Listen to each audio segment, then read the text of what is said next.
Today, another set of games was pulled from a digital storefront. Sega decided that a bunch of old iOS and Android games no longer met its high standards, and pulled games like Afterburner Climax, Jet Set Radio, and a bunch of Mega Drive classics from the iOS and Android shops.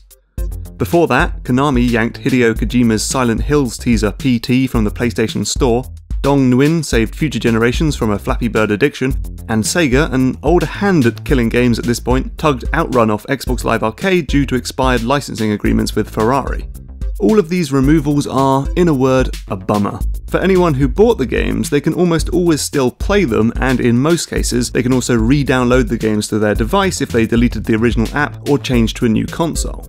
But for the next generation of gamers, getting their hands on these works is going to be difficult, which is an enormous shame, especially if you care at all about video games as any kind of art form and worry about their future preservation. And it's mostly because these games are exclusively available as digital downloads. If you want to play, say, Goof Troop, you can go on eBay, buy a copy of the game and a Super NES, plop the game in your console and play it to your heart's content. Whether that's just for fun or to chart Shinji Mikami's career before Resident Evil, it doesn't matter because you can do that easily. But let's say you want to play PT, you want to see what all the fuss was about, want to see what it adds to the survival horror genre, or just want to add it to your Silent Hill collection. Too bad, you're screwed. You can't download it or buy it, and you can't even get a PS4 with the game preloaded on it very easily because eBay has banned such auctions. It's obvious that companies like Konami and Sega don't care all that much for video game preservation unless there's some money in it, so Sega will keep re-releasing Sonic the Hedgehog for every device with a screen until the end of time, but other games could be lost,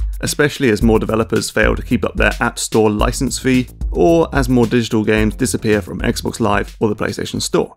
Luckily, game preservation is a thing, and a number of organisations like California's Museum of Art and Digital Entertainment are working to preserve games either by saving physical copies or by building emulators that will allow for games to be played outside of their original hardware.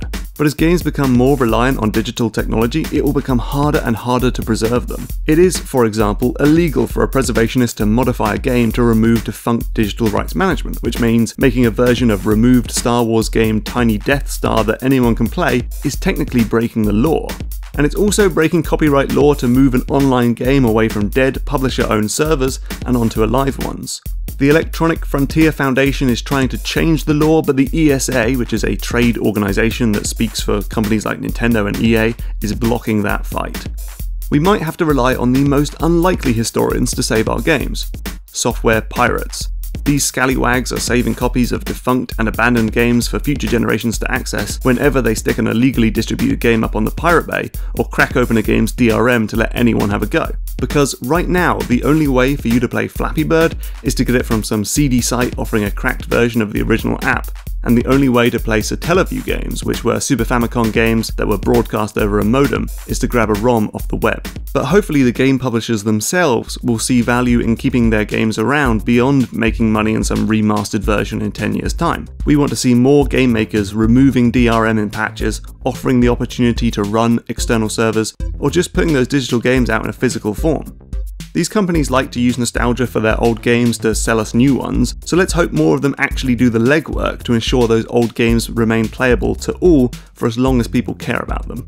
I know it might be hard to give a crap about the preservation of Afterburner Climax when ancient artifacts are getting blown up in Syria, entire species of animals are being hunted to extinction, and we're turning our entire planet into the map from the Wind Waker. But video games are important because they're art and they're an artifact of human culture. In a few hundred years, a functioning copy of World of Warcraft or even Flappy Bird will tell us as much about 21st century culture as Shakespeare's plays told us about life in the 16th century. Yes, I just compared Flappy Bird to A Midsummer Night's Dream. What of it?